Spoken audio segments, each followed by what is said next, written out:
అందరికీ నమస్కారం. నేను మీ శివారావుల. ఈరోజు ఒక మంచి టాపిక్తో మీ ముందుకు వస్తున్నాను. టాపిక్ వచ్చేసి ఈ రోజుల్లో మనిషి విలువ గురించి. విచిత్రం ఏంటంటే ఈ రోజుల్లో మనుషుల్ని డబ్బుతో కొలుస్తున్నారు. కానీ నిజం ఏంటంటే డబ్బున్నవాడు పెద్దవాడు కాదు, మనసున్నవాడే పెద్దవాడు. ఎందుకంటే డబ్బుతో మనుషులు దొరుకుతారు, కానీ మనసున్న మనిషి దొరకడం చాలా కష్టం. ఇప్పటికైనా మనుషుల్లా చూడడం నేర్చుకోండి. డబ్బున్నవాడు ఎప్పుడు మనం కష్టాలు ఉన్నప్పుడు రాడు. సో మీ లైఫ్లో ఎప్పుడో ఇలాంటి సిచ్యువేషన్ ఎదురయ్యి అంటే ఎక్స్పీరియన్స్ చేసే ఉంటారు. అంటే మన కష్టం వచ్చినప్పుడు నిలబడ్డోడే మన మంచి స్నేహితుడు.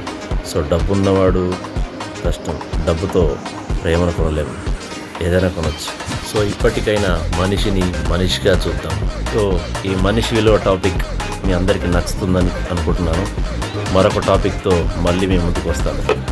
Thank you so much. జై హింద్.